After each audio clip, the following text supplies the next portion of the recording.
Now continuing with Business Edge, trading houses, are facing substantial financial challenges as they confront losses of at least $1 billion on cocoa derivatives. This situation has arisen after Ghana, a major cocoa producer, failed to deliver beans this year.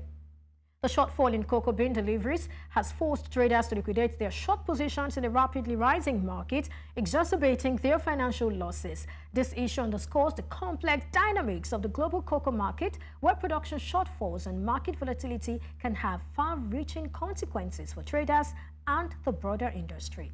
From Accra, Ghana, I am joined by Kofi Agyei, SBM Intelligence Ghana. Thank you so much for joining me today. Great to have you. Right. Let's begin by addressing Ghana's failure to deliver beans this year. I mean, how did they get here, and what factors can we blame for this?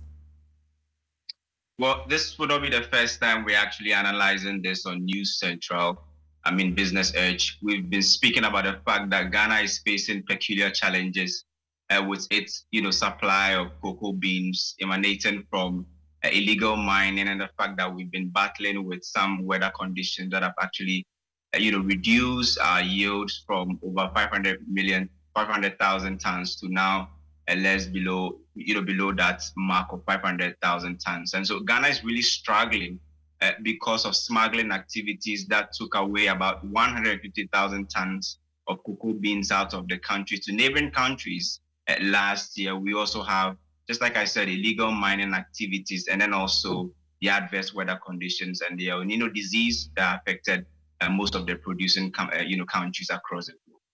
Well, beyond trading houses and traders, because this story sort of focuses on what happened to them, and then we saw that their positions were affected by this. What are the other implications of these disruptions globally? So it's not just about the trading houses that are actually losing. Ghana, for instance, which is a producing country, is also losing big time on the international space because of the fact that we do, forward sales. So last year when we were on the market to sell our cocoa beans, we got an FOB price, a free on board price of, let's say, around, I think, $2,000 to sell the cocoa. We saw prices rise to somewhere $10,000. And so in essence, if you do the math, you could see that it's not just the trading houses that are losing. They claim they've lost more than $1 billion. But if you do the math, you realize that Ghana has also lost more than some $4 billion in not being able to capitalize on the rising prices because of the forward sales that we do here in Ghana. In Ivory Coast is the same situation, because these two countries account for more than 60% of the global cocoa production. And the fact that they sell in advance makes it difficult for them to benefit when prices are booming on the international space. But, trading houses who bought cocoa around, let's say, $3,000 and will now have to budget somewhere around $7,000 for next season. And the fact that they are not even able to get the beans from the countries that gave them the assurance that they were going to do that for them means that they are also going to incur some losses. They have to make, so in order for them to supply their, those that they have contracts with, they have to go into their inventories to take from there. And that means restocking these inventories will mean buying cocoa beans at a relatively higher price, which to them is not good business. Right. Do you think these traders and maybe, the trading houses actually saw this coming? Do you think they were in any way prepared for it? Did they hedge against it in any way?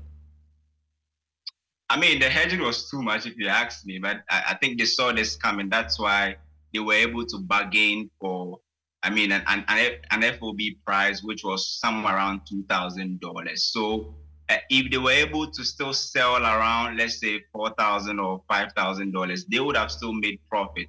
But the fact that the price moved from an FOB of somewhere around $2,000 to $10,000 meant that, they were still supposed to cash in, but the fact that the beans were not available meant that they had to go into their inventories, which I think they did not really expect, because they did not want to go against the contract that they had signed to supply cocoa beans to most of their clients. And for you to get that reputation, you need to make sure that all those supplies not really available to supply your clients with the cocoa beans that you've actually assured them that you are going to do in the contract.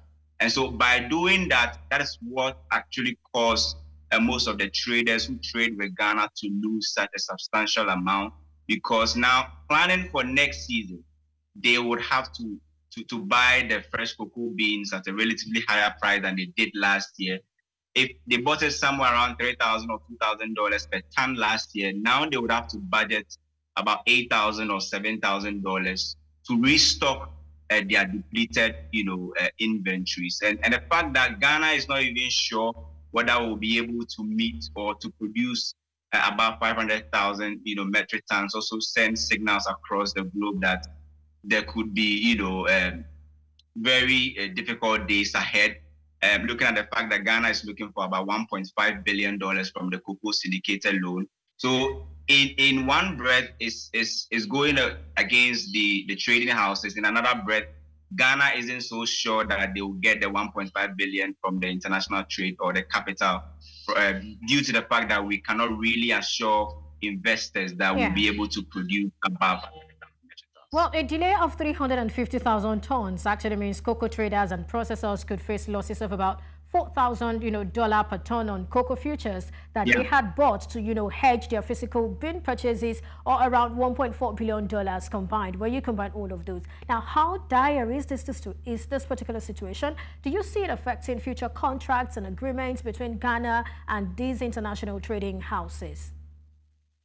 Yes, I mean, when you are doing this thing, the main aim is to hedge. So when you are hedging, you do not want to lose. So going forward, I think that we are going to see complex, contracts, and the fact that producing countries would have to incur some sort of, losses because, they gave you softer terms last season. You could not, deliver on your mandate. So going into 2024-2025 planting season, if they are going to hedge, then it means that they are going to put in certain things that will insulate them from such, fluctuating prices. So in one breath, it is something that is not good for producing countries, especially in West Africa like Ghana and Ivory Coast, because they would have to be, going through deals and trying to possibly pay a higher coupon rate and interest rates on the loans that they'll be taking from the cocoa syndicated loan because of the high risk attached to the commodity. And the fact that illegal mining is still ongoing in Ghana, and smuggling, we anticipate that by the end of this planting season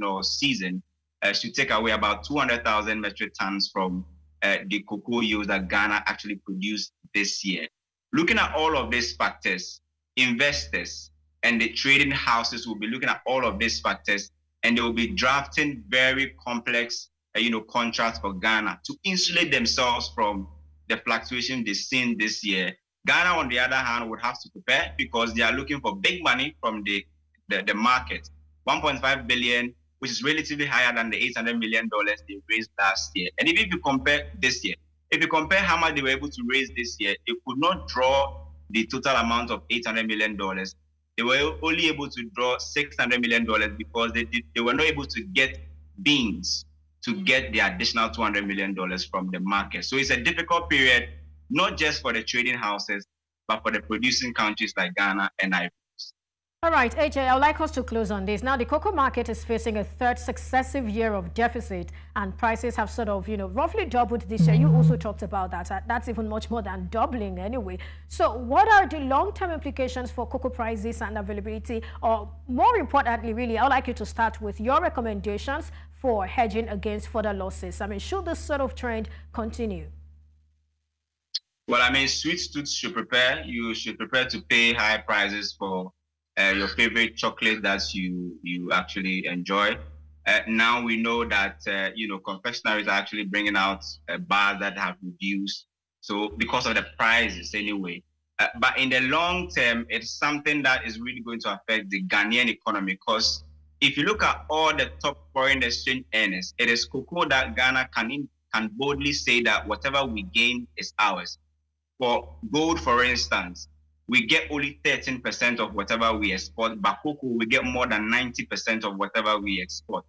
And it has been the backbone of the Ghanaian economy, helping to shore up the cedi and stabilizing the cedi. We've seen that anytime that Ghana is not able to capitalize on inflows from cocoa, the local currency, which is the cedi, misbehaves. And this year has been evident. We've seen the cedi losing more than 20% of its value against the dollar. So going forward, I think that in terms of recommendation, Ghana should start looking at the magnitude of cocoa that they actually sell, in advance, what we call the forward sales.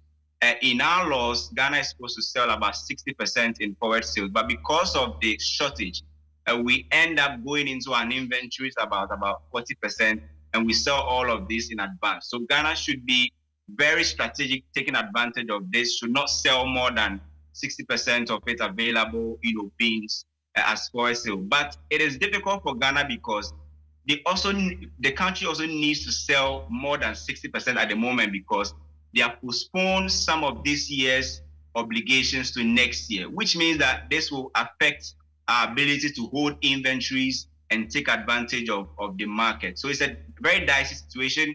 What we have to do at the moment as a country, Ghana, is to actually tackle smuggling, which takes away more than 150,000 metric tons. If that is able to reduce, we'll have additional about 100,000 tons to what we have already. Illegal mining, government should make sure that this is solved completely, because we still have people mining in forest reserve that are supposed to be cultivating cocoa, and it's really affecting the quality of beans that we are even producing.